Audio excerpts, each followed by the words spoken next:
ಕೋಳಿ ಕೂಗುವ ಮುಂಚೆಯೇ ಕಾಗಿ ಕರೆಯುವ ಮುಂಚೆಯೇ ಅಡುಗೆ ಮನೆಯ ತಣ್ಣನೆಯ ತೇವಾಂಶವಿದ್ದ ನೆಲದ ಮೇಲೆ ಹಾಸಿದ್ದ ಹರಿದ ಚಾಪೆಯ ಮೇಲೆ ಮಾಳವಿಕ ಕಣ್ಣು ತೆರೆದಳು. ಹೊರಗೆ ಇನ್ನೂ ರಾತ್ರಿಯ ಕೊನೆಯ ಜಾವ ಮುಗಿದಿರಲಿಲ್ಲ. ಅಡುಗೆ ಮನೆಯ ಹಿಂದಿದ್ದ ಬಾವಿಯ ಬಳಿಯಿಂದ ಬರುತ್ತಿದ್ದ ಚೀರುಂಡೆಗಳ ಶಬ್ದ, ಚೀವೀಡುಗಳ ಮತ್ತು ದೂರದ ದೇವಸ್ಥಾನದಿಂದ ಬರುತ್ತಿದ್ದ ಭಜನೆಯ ಸಣ್ಣ ಶಬ್ದ ವಾತಾವರಣದಲ್ಲಿ ತುಂಬಿತ್ತು. ಅವಳು ಏಳಲು ಪ್ರಯತ್ನಿಸಿದಳು. ಬಲಗಾಲನ್ನು ನೆಲಕ್ಕೆ ಊರಿದಾಗ ಮರಗಟ್ಟುವಿಕೆಯ ಜೊತೆಗೆ ಒಂದು ಸೂಜಿ ಚುಚ್ಚಿದ ಹಾಗೆ ನೋವು ನರಗಳ ಮೂಲಕ ಹರಿದು ಬಂತು. ಎಂದಿನಂತೆ ಆ ನೋವು ಅವಳಿಗೆ ನೆನಪಿಸಿತು, ನೀನು ಇತರರಂತೆ ಅಲ್ಲ, ನೀನು ಅಪೂರ್ಣಳು. ಅವಳ ಪ್ರಪಂಚ ಆ ಅಡುಗೆಮನೆ ಮತ್ತು ಅದಕ್ಕೆ ಅಂಟಿಕೊಂಡಿದ್ದ ಸೌದೆ ಮನೆಗೆ ವಿರಗುಪುರಗೆ ಸೀಮಿತವಾಗಿತ್ತು. ಕರಿ ಮತ್ತು ಹೊಗೆಯ ವಾಸನೆಯಿರುವ ಆ ಇಕ್ಕಟ್ಟಾದ ಪ್ರಪಂಚದ ಆಚೆಗೆ ಮನೆಯ ಮುಂಭಾಗದ ಕೋಣೆಗಳಾಗಲಿ ಬೆಳಕು ಬೀಳುವ ಹಜಾರವಾಗಲಿ ಅವಳಿಗೆ ಅಪರಿಚಿತವಾಗಿತ್ತು. ಅತಿಥಿಗಳು ಬಂದರೆ ಅವಳು ಸೌದೆ ಮನೆಯ ಕತ್ತಲಲ್ಲಿ ಹಳೆಯ ಮರದ ಸಾಮಾನುಗಳ ನಡುವೆ ಬಚ್ಚಿಟ್ಟುಕೊಳ್ಳಬೇಕು. ಅದಾಗಿತ್ತು ಆ ಮನೆಯ ಅಲಿಖಿತ ನಿಯಮ.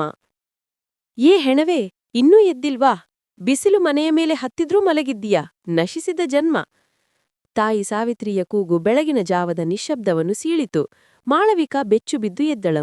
ಏನು, ಆದ್ರೂ ಒಲೆ ಮೇಲೆ ಇಟ್ಟಿದ್ದೀಯಾ ಅಥವಾ ಅದನ್ನು ನಾನೇ ಬಂದು ಮಾಡ್ಬೇಕಾ?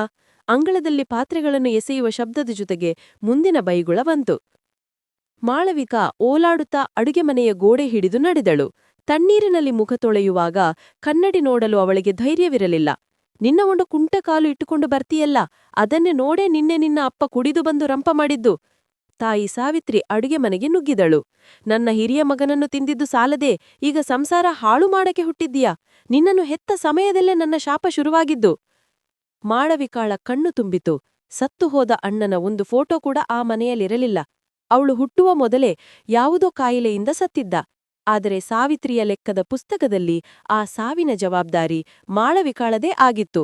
ಅಪ್ಪ ರಾಘವನ ಕುಡಿತಕ್ಕೆ, ಸಂಸಾರದ ಹೆಚ್ಚುತ್ತಿದ್ದ ಸಾಲಕ್ಕೆ, ಅಷ್ಟೇ ಏಕೆ ಅಂಗಳದ ಮಾವಿನ ಮರದಲ್ಲಿ ಮಾವಿನಕಾಯಿ ಕಡಿಮೆ ಬಿಟ್ಟಿದ್ದಕ್ಕೂ ಮಾಳವಿಕಾಳ ದೋಷವೇ ಕಾರಣವಾಗಿತ್ತು. ಅವಳು ಸುಮ್ಮನೆ ಕಪ್ಪಾದ ಪಾತ್ರೆಯಲ್ಲಿ ಕಂಜಿಗೆ ನೀರಿಟ್ಟಳು. ಅವಳ ಕಣ್ಣೀರು ಯಾರಿಗೂ ಕಾಣದಂತೆ ಒಲೆಯ ಬೆಂಕಿಗೆ ಬಿದ್ದು ಆವಿಯಾಯಿತು. ಬೆಳಿಗ್ಗೆ 11 ಗಂಟೆ ಸುಮಾಲಿಗೆ ಅಶ್ವತಿಯ ಕೋಣೆಯ ಬಾಗಿಲು ತೆರೆಯಿತು. ಸಾವಿತ್ರಿಯ ಕಿರಿಯ ಮಗಳು, ಅತೀವ ಸುಂದರಿ, ಹೊಳೆಯುವ ಚರ್ಮ, ಸೊಂಟದವರೆಗೆ ಇಳಿದ ಕಪ್ಪು ಕೂದಲುಳ್ಳ ಅಶ್ವತಿಯ ಆ ಮನೆಯ ಐಶ್ವರ್ಯ ಎಂದು ಸಾವಿತ್ರಿ ಯಾವಾಗಲೂ ಹೇಳುತ್ತಿದ್ದಳು. ಅವಳಿಗೆ ಮಾಳವಿಕಾ ತನ್ನ ಸ್ವಂತ ರಕ್ತ ಎನ್ನುವ ಪರಿಗಣನೆ ಕೂಡ ಇರಲಿಲ್ಲ. ಕೇವಲ ಒಬ್ಬಳು ಕೆಲಸದಾಳು ಮಾತ್ರ. ನನ್ನ ಚಹಾಯಲ್ಲಿ ತಲೆನೋವಿನಿಂದ ಸಾಯ್ತಿದ್ದೀನಿ, ಅವಳು ಆಕಳಿಸುತ್ತಾ ನಿರಾಸಕ್ತಿಯಿಂದ ಹೇಳಿದಳು. ಮಾಳವಿಕ ಕುದಿಸಿದ ಚಹಾವನ್ನು ಒಂದು ಒಡೆದ ಗಾಜಿನ ಕಪ್ನಲ್ಲಿ ಹಾಕಿ ಅವಳತ್ತ ಚರ್ಚಿದಳು. ಅಶ್ವತಿ ಆ ಗ್ಲಾಸ್ ಮತ್ತು ಮಾಳವಿಕಾಳ ಮುಖ ಮಾರಿ ಮಾರಿ ನೋಡಿದಳು. ಈ ಕೊಳಕು ಗ್ಲಾಸ್ನೆಲ್ಲ ನನಗೆ ಚಹಾ ಕೊಡೋದು, ನಿನಗೆ ಸ್ವಲ್ಪನೂ ಬುದ್ಧಿ ಬರಲ್ವಾ? ಹೋಗಿ ಅಮ್ಮನ ಕೋಣೆಯಲ್ಲಿರುವ ಗ್ಲಾಸ್ ತಗೊಂಡು ಬಾ. ಮಾಳವಿಕ ಮರು ಮಾತನಾಡದೆ ಓಲಾಡುತ್ತಾ ಹೋಗಿ ಗ್ಲಾಸ್ ಬದಲಾಯಿಸಿ ತಂದಳು. ಇನ್ನೊಂದು ಮಾತು, ಅಮ್ಮ ಹೇಳಿದ್ದು ಕೇಳಿಸ್ತಲ್ಲ, ಇವತ್ತು ಯಾರ ಕಣ್ಣಿಗೂ ನಿನ್ನ ಈ ಕೊಳಕು ಮುಖ ಕಾಣಿಸಬಾರದು, ಮುಖ್ಯವಾಗಿ ಹೆಣ್ಣು ನೋಡಕ್ಕೆ ಬರೋವರ ಮುಂದೆ. ಎಲ್ಲಾದ್ರೂ ಹೋಗಿ ಬಚ್ಚಿಟ್ಟುಕೊಳ್ಳು. ನಿನ್ನ ಕುಂಟಕಾಲು ನೋಡಿ ಅವರು ಬೇಡ ಅಂದ್ರೆ ಅಮ್ಮ ನಿನ್ನ ಕೊಂದು ಬಿಡ್ತಾರ. ಮಾಳವಿಕ ತಲೆ ತಗ್ಗಿಸಿ ಹೌದೆಂದು ತಲೆಯಾಡಿಸಿದಳು. ಇಂದು ಅಶ್ವತಿಯನ್ನು ಹೆಣ್ಣು ನೋಡಲು ಬರುವ ದಿನ. ದೊಡ್ಡ ಆಳು, ಟೌನ್ನಲ್ಲಿ ದೊಡ್ಡ ಟೆಕ್ಸ್ಟೈಲ್ ಬಿಸ್ನೆಸ್ ಅಂತೆ, ಕೋಟ್ಯಾಧಿಪತಿಗಳು ಅಂತ ಬ್ರೋಕರ್ ಹೇಳಿದ್ರು. ಈ ಒಂದೇ ಮದುವೆ ಆದ್ರೆ ನಾವು ರಕ್ಷೆಪಟ್ಟು. ಅಶ್ವತಿ ಹಜಾರದ ಧೂಳು ಹಿಡಿದ ಕನ್ನಡಿಯ ಮುಂದೆ ನಿಂತು ತನ್ನ ಕೂದಲನ್ನು ಸರಿಪಡಿಸಿಕೊಳ್ಳುತ್ತಾ ಹೇಳಿದಳು. ಅವಳ ಯೋಚನೆಗಳಲ್ಲಿ ಹಣ, ರೇಷ್ಮೆ ಸೀರೆಗಳು, ಪಟ್ಟುವಸ್ತ್ರಗಳ್ ಮತ್ತು ಚಿನ್ನದ ಆಭರಣಗಳು ಮಾತ್ರವಿದ್ದವು. ಅಷ್ಟರಲ್ಲಿ ಅಮ್ಮ ಬಂದಳು. ಮಗಳೇ, ಹೋಗಿ ರೆಡಿಯಾಗು, ನೀರು ಕಾಯಿಸಿದ್ದೇನೆ. ಆ ಹಳದಿ ರೇಷ್ಮೆ ಸೀರೆ ಉಟ್ಕೋ. ಶಂಕರಣ್ಣ ಬ್ರೋಕರ್ ಹೇಳಿದ್ದಾನೆ, ಹುಡುಗನಿಗೆ ಸ್ವಲ್ಪ ವಯಸ್ಸಾಗಿದೆ, 40 ವರ್ಷ, ಆದ್ರೆ ಕೋಟ್ಯಾಧಿಪತಿ. ನಿನ್ನ ಸೌಂದರ್ಯಕ್ಕೆ ಅವನು ಬೀಳುತ್ತಾನೆ. ಆಮೇಲೆ ನಾವು ಹೀಗೆ ಕಷ್ಟಪಡಬೇಕಾಗಿಲ್ಲ. ಅಮ್ಮ ಮಗಳು ಪರಸ್ಪರ ನೋಡಿ ನಕ್ಕರು. ಆ ನಗುವಿನ ಬೆಳಕು ಅಡುಗೆ ಮನೆಯ ಕತ್ತಲಲ್ಲಿ ಕಪ್ಪುಗೋಡೆಗೆ ಹೊರಗಿ ನಿಂತಿದ್ದ ಮಾಳವಿಕಾಳ ಬಳಿ ತಲುಪನಿಲ್ಲ. ತನ್ನ ನ್ಯೂನತೆಯ ಬಗ್ಗೆ ಮಾಳವಿಕ ಯೋಚಿಸಿದಳು. ನೆನಪು ತಿಳಿದಾಗಿನಿಂದ ಅವಳು ಹೀಗೇ ಇದ್ದಳು. ಆದರೆ ಸಾವಿತ್ರಿಯ ಚುಚ್ಚುಮಾತುಗಳಿಂದ ಅವಳಿಗೆ ತಿಳಿದಿತ್ತು, ಇದು ಅವಳಿಗೆ ಜನ್ಮತಃ ಬಂದಿದ್ದಲ್ಲ. 5-6 ವರ್ಷವಿದ್ದಾಗ ಏನೋ ಒಂದು ಜ್ವರ. ಅಂದು ರಾತ್ರಿ ಇಡೀ ಅವಳು ನಡುಗುತ್ತಾ ಮಲಗಿದ್ದಳು. ಅಪ್ಪ ರಾಘವ ಅಂದು ಕುಡಿದಿರಲಿಲ್ಲ. ಮಗುವಿಗೆ ಬೆಂಕಿಯ ಹಾಗೆ ಸುಡುತ್ತಿದೆ ಸಾವಿತ್ರಿ, ನಾವು ಟೌನ್ ಆಸ್ಪತ್ರೆಗೆ ಕರ್ಕೊಂಡು ಹೋಗೋಣ ಎಂದು ಅಪ್ಪ ಪದಟದಿಂದ ಹೇಳಿದ್ದು ಅವಳಿಗೆ ಸ್ವಲ್ಪ ನೆನಪಿದೆ. ಬೇಡ, ಇದು ದೃಷ್ಟಿತಾಗಿದ್ದು. ನಮ್ಮ ಅಶ್ವತಿ ಮಗಳ ಸೌಂದರ್ಯ ನೋಡಿ ಜನ ಹೊಟ್ಟೆ ಕಿಚ್ಚುಪಟ್ಟಿದ್ದಾರೆ. ಅದರ ದೋಷ ದೊಡ್ಡವಳಿಗೆ ತಟ್ಟಿದೆ.